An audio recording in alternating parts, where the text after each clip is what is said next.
Iya, ini penguatan yang belum bisa dikatakan akan berlangsung panjang ya, karena kita belum melihat sepenuhnya market pulih dalam beberapa bulan terakhir ini.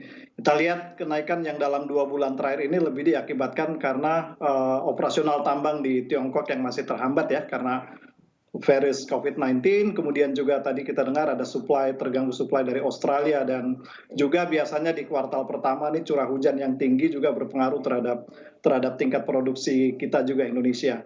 Nah, oleh karena itu bulan April ini ke depan akan sangat krusial juga ya, karena kita akan melihat impact dari kebijakan India yang melockdown ya negaranya ya dalam waktu sampai 21 hari ke depan. Nah, ini berapa faktor-faktor ini akan berpengaruh, dan tentu juga tidak bisa dipungkiri pengaruh terhadap atas harga dari migas ya yang masih tertekan, ini juga bisa jadi pengaruh ya.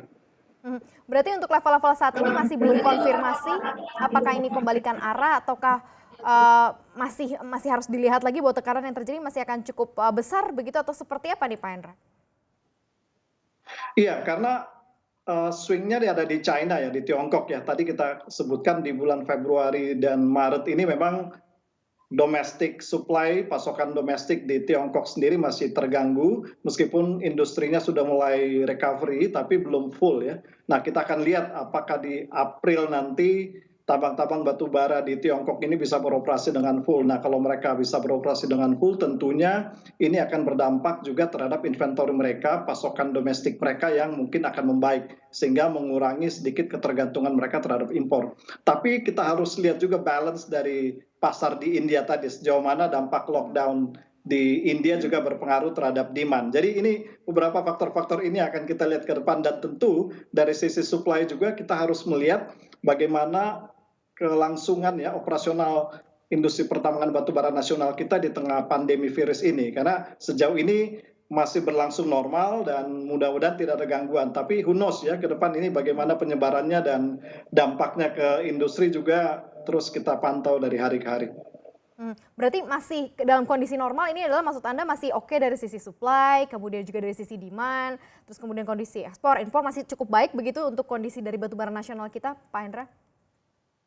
Iya, tentunya. Cuman, dari sisi supply cukup ya ke depannya, cuman yang dari demand-nya tadi, yang demand kita akan melihat ya pasar-pasar yang mungkin akan terpengaruh, kita lihat juga Malaysia mungkin ataukah juga Korea, hampir semua negara ya, terutama negara-negara tujuan ekspor batu bara kita, industrinya terpengaruh oleh penyebaran, COVID-19 ini. Nah, ini sejauh mana demand mereka ini mungkin baru akan kelihatan di April ke depan. Sejauh ini dari Februari, Maret belum terlalu signifikan, tapi ada tanda-tanda akan ada penurunan di April ke depannya, dan sampai berapa bulan ini akan kita assess lagi gitu. Kalau dari range harga, kita balik lagi range harga di level-level saat ini $71 kan masih menunggu beberapa stimulus lainnya. Kalau Anda lihat sebenarnya akan terjadi tren seperti apa sih untuk pembentukan batubara di sepanjang 2020 ini, Pak Hendra? Artinya adalah mungkin ada di bawah level tersebut ataukah lebih kuat mungkin bahkan di bawah level tersebut atau seperti apa? Sebelum muncul pandemi memang banyak analis yang memperkirakan level harga batu bara ini di atas 67 ya, dia sampai di level di atas 70 ya, dan kelihatannya tanpa pandemi memang proyeksinya ke sana, dan dengan adanya pandemi ini tentunya ini berpengaruh terhadap market dan harga jadi menguat sementara nih. Dan kita lihat kemungkinan bisa akan berlanjut ya penguatan ini, tapi tentu bulan April ini menjadi bulan yang cukup krusial, karena disinilah kita akan melihat sejauh mana impact dari penyebaran virus ini.